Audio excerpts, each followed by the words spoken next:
So you know how we've got the Kaminoans Lama Su, Nala Se, and Torn Wei. Spoilers for the Bad Batch in 3, 2, 1, and then Torn Wei gets killed on orders from Lama Su to collect Omega in place of Nala Se. Torn Wei's death is more important than you might think, as Lama Su is now forced to handle the tricky situation with the Empire and cloning program all alone, seemingly having lost faith in Nala Se, who values Omega so much that she was prepared to have Torn Wei killed, who Nala Se has been working alongside for years and who Lama Su relies on more than anyone. Now, if these characters don't have the most confusing names in the galaxy, then what even are these long-necked a million more well in the way? Man, I'm so confused by their names, and I'm so sorry for getting their names mixed up in my last video. Oh boy. Anyway, today we're talking about the Kaminoans' broader cloning program and activities, what the heck is in these giant green test tubes, and why Boba Fett is so significant in all of this. I'm going to go through 5 Kaminoan cloning theories as to what they're actually up to on Bora Vio. Be prepared for some dark, weird stuff on its way. Hey everyone, it's Andrew. So, in episode 9 of the Bad Batch, we finally learned why Omega is so valuable. She's a perfect unmodified Jango Fett clone. She has the exact same DNA as Jango, but why is that so important? Well, because the original DNA taken from Jango Fett, used to create the giant clone army of the Republic, is deteriorating. It's no longer as strong as it once was, and the Kaminoans seem to refer to it having defects. Basically, it's becoming much harder to make clones using the original DNA. There's errors, there's issues, which is one of the reasons Rampart and the Empire are pushing for a move towards conscripted soldiers in place of clones. They're cheaper to create, faster to train, and there's more of them considering the size of the galaxy. A lot of people signing up, putting their hand up, hey, yeah, I want to fight for the Empire, I want to be a stormtrooper, why not? Get the shiny plastic white armor. Love it. So then why did the Kaminoans not make more perfect clones from Jango's DNA? Why are Boba and Omega the only 2 unmodified clones? It doesn't really make sense. What type of contingency plan is this? They're all riding on literally one person. Omega is their only plan. If they don't have her, what do they have? Nothing. And why is Nala Se trying to protect Omega from Lama Su? Does Nala Se just have a personal connection to Omega, or does she have an unknown agenda? Is there more to it than we might have first thought? It seems really strange that, knowing Jango Fett was a bounty hunter with a dangerous job who could have his head sliced off at literally any point in time, the Kaminoans would have a few backup clones, right? Because surely they would have known that over time the DNA would degrade, would be of a lesser quality, and would need to put a plan in place in the event of needing to make more clones. Also, if you haven't worked this out by now, before Jango renamed Boba to Boba, his name was Alpha, a name given to him by the Kaminoans. So Boba was Alpha and Omega is Omega.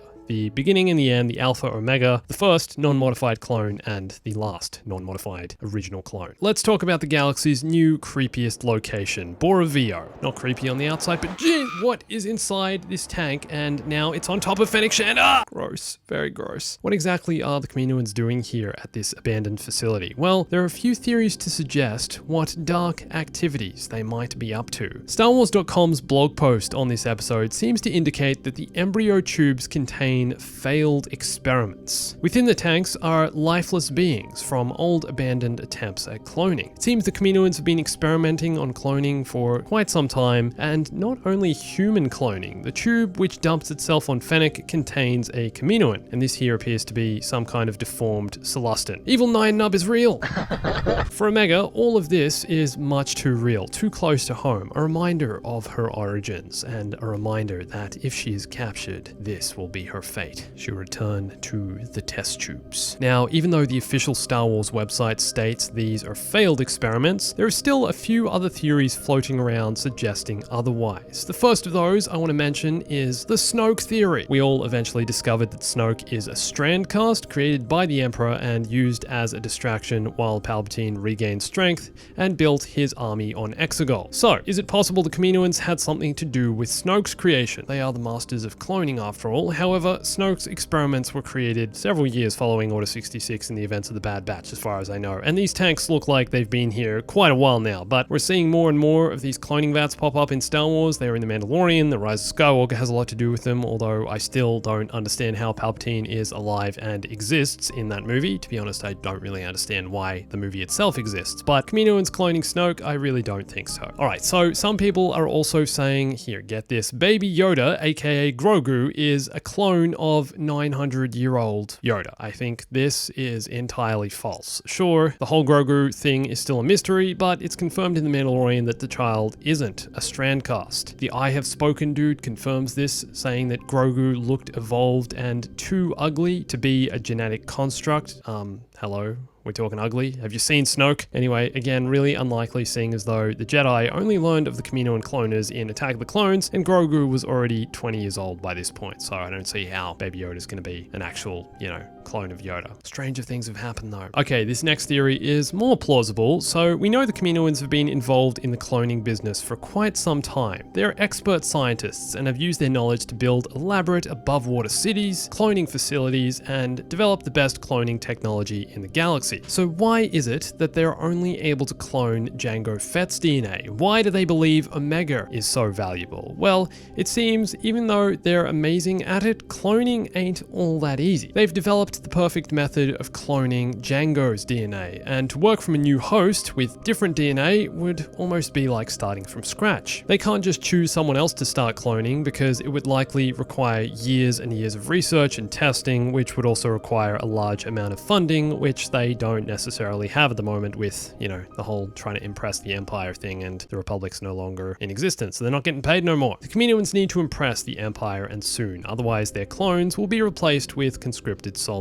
So this is why Omega is so important. They can't just start from scratch with a new host with different DNA, but it seems they've tried in the past, and that's what we're seeing here in these tanks. Unless they were doing something really way out and different with the cloning facility on Bora Vio, it appears the Kaminoans have experimented with cloning different species. And this facility gives us a real insight into something we've never seen before. We know the Kaminoans are really only known for their cloning and that the clone army is their greatest achievement, but we've never really seen the extent of their cloning and what other clones they've worked on behind the scenes. So it's cool getting to see that. Yes, they have tried cloning themselves, probably sacrificed themselves in certain cases for these experiments. Some dark, messed up stuff happening here with the tank falling on Fennec. And the fifth cloning theory is something I think lots of us are still really hoping we get to see at some point. The cloning of Force-sensitive beings. We all speculated that Omega was Force-sensitive, now that's been debunked. So is it possible that somewhere behind the scenes in one of these dark facilities on a distant, unknown world, the Kaminoans are attempting to clone someone with the Force? This is of course getting into Starkiller territory, and it'd be great to see something from the Force Unleashed games brought back into Star Wars canon, but hopefully we see more of that. And hopefully the Kaminoans stick around long enough for us to see it. Pretty soon I feel like we're going to see the end of Kamino. We know at some point the Kaminoans fail their contingency plan. Definitely doesn't work, seeing as though the Empire chooses to go with conscripted soldiers instead of clones and creates the Stormtrooper armies, and would probably want to destroy Kamino following this decision to erase all that the Republic once was. Tornway is dead. Lama Su is probably going to be assassinated at some point by the Empire, but man, I can't wait to see what happens here. So, what do you think the Kaminoans are up to on Bora Vio? What are these strange clone experiments? Let me know your thoughts in the comments. And for more on the Bad Batch, you can watch one of these videos here and follow me on Instagram, Twitter, and join my Discord for lots more Star Wars gaming news, updates, and everything else you need. Thanks for watching this. My name's Andrew. I'll catch you soon. Stay bombastic.